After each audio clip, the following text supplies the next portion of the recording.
राजपूत औरंगजेब की धार्मिक और प्रशासनिक नीतियों से असंतुष्ट होकर मेवाड़, उदयपुर, मारवाड़, जोधपुर और आमेर, जयपुर जैसे प्रमुख राजपूत राज्य मुगल साम्राज्य से अलग हो गए। जोधपुर और जयपुर के शासकों को गुजरात और मालवा का मुगल गवर्नर नियुक्त किया गया था। एक समय तो ऐसा लगा कि राजपूत मुगल साम्राज्य में अपनी स्थिति और प्रभाव को फिर से प्राप्त कर रहे हैं और जाटों एवं मराठों के विरुद्ध मुगल साम्राज्य के प्रमुख सहयोगी के रूप में उभर रहे हैं।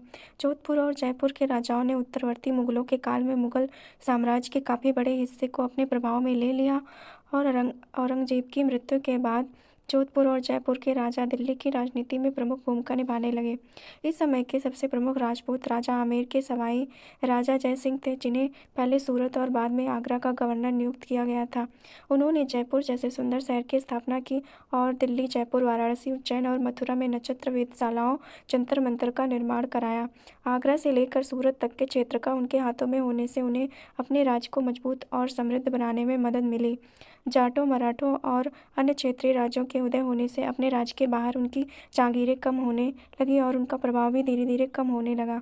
हालांकि राजपूतों की राजनीतिक शक्ति का ह्रास होने लगा, लेकिन एक राजस्थानी समूह एक देश की अर्थव्यवस्था में प्रभाव बढ़ गया था। ये वे व्यापारी थे जो उस समय गुजरात, दिल्ली, आगरा के महत्वपूर्ण केंद्रों के बीच होने वाले व्यापार में शामिल थे। साम्राज्य के पतन के साथ ही इन केंद्रों का व्यावसायिक महत्व भी कम होने लगा, अतः वे व्यापारी नए केंद्रों की ओर बढ़े और बंगाल, अवध एवं दक्कन में व्यापार और वाणिज्य को नियंत्रित करने लगे।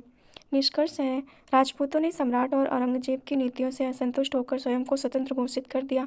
मुगल साम्राज्य के टूटने से संपूर्ण भारत की राजनीतिक परिस्थितियां बदल गई। इन बदलती परिस्थितियों के कारण पूरे भारत के राजनीतिक, आर्थिक और सैन्य गठबंधनों में आमूल चूल बदलाव आ गया।